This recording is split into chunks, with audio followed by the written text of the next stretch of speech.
સુરતમાં હેલ્મેટના ફરજિયાત અમલને લઈને શહેરના જુદા જુદા વિસ્તારમાં પોલીસ અધિકારીઓ સહિત કર્મચારીઓ નજર રાખશે અને ઈ ચલણ જનરેટ કરશે. તો સુરતમાં પ્રથમ દિવસે જ અનેક વાહન ચાલકોને પોલીસે હેલ્મેટ લઈને દંડ ફટકાર્યો હતો. સુરત શહેર ટ્રાફિક શાખા દ્વારા તારીખ 15મી ફેબ્રુઆરી એટલે કે આજથી હેલ્મેટના અસરકારક અમલીકરણ માટે સુરત શહેરના કુલ 300થી વધારે અધિકારીઓ, 3000થી વધારે પોલીસ કર્મચારીઓ દરેક જંકશન ઉપર વિડીયો ઓન કેમેરા VOC અને વન નેશન વન ચલણ એપ દ્વારા મોબાઈલ એપના માધ્યમથી જે ટુ વ્હીલર વાહન ચાલકો હેલ્મેટ પહેરતા નથી તેમને ઈ ચલણ જનરેટ કરશે. સુરત શહેર ટ્રાફિક શાખાની કુલ 40થી વધારે ટીમમાં મુખ્ય જંકશન ઉપર હાજર રહેશે અને સ્થળની દંડની કાર્યવાહી કરશે. સુરત ટ્રાફિક પોલીસ દ્વારા ડ્રોનના માધ્યમનો ઉપયોગથી હેલ્મેટ નહીં લોકોને આઈડેન્ટિફાઈડ કરવામાં આવશે. સુરત શહેરના કુલ 772 કેમેરાના માધ્યમથી હેલ્મેટ નહીં પહેરનાર વિરુદ્ધ ઈ ચલણ જનરેટ કરવામાં આવશે. ઇન્ટરસેપ્ટર વેન દ્વારા હેલ્મેટ નહીં પહેરનાર વાહન ચાલકો વિરુદ્ધ ઈ ચલણ જનરેટ કરવામાં આવશે.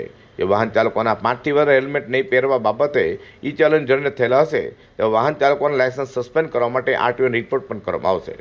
ડ્રોનની મદદથી સુરત શહેરના જે વિસ્તારોમાં હેલ્મેટનું અમલીકરણ નહીં થતું હોય તેવા વિસ્તારમાં ઓળખ કરી અને આ વિસ્તારમાં હેલ્મેટનું અમલીકરણ થાય તે માટે વધારે ટીમો તૈનાત કરીશું અને વધારે ચલણ જનરેટ કરવામાં આવશે તેવું જણાવ્યું હતું.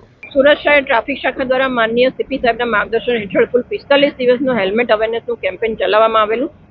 કારણ કે વર્ષ 2024 દરમિયાન કુલ 50% લોકોના ડેથ ફક્ત ને ફક્ત હેલ્મેટ ના પહેરવાના લીધે થયેલા છે તેવું ડેટા એનાલિસિસ પરથી જાણવા મળેલ છે. તો આવા અકસ્માત અટકાવવા માટે જ્યારે આજરોજ આ 45 દિવસનું કેમ્પેઇન પૂર્ણ થઈ ગયું છે તો આજે 15 ફેબ્રુઆરીએ અમે દરેક જનતાને એવી અપીલ કરી હતી કે પ્લીઝ તમે હેલ્મેટ પહેરીને તમારી સુરક્ષા અને તમારા પરિવારની સુરક્ષા માટે નીકળો. તો આજ રોજ અમારા ટોટલ સુરત શહેર પોલીસના 3000થી વધારે કર્મચારીઓ, 300થી વધારે અધિકારીઓની ટીમ દરેક જંકશન ઉપર તૈનાત છે અને આ અમારા જે કર્મચારી અધિકારીઓ છે જે વ્યક્તિઓ હેલ્મેટ પહેરીને નથી નીકળી રહ્યા તેમના વિરુદ્ધ દંડનીય કાર્યવાહી હાલમાં ચાલુ છે. સુરતમાં અનેક જગ્યાઓ પર સુરત પોલીસના ઉચ્ચ અધિકારીઓ સહિતના વાહન ચેકિંગમાં જોવા મળ્યા હતા અને હેલ્મેટ વગર જનાર ટુ વ્હીલર ચાલકો સામે દંડાત્મક કાર્યવાહી કરાઈ હતી.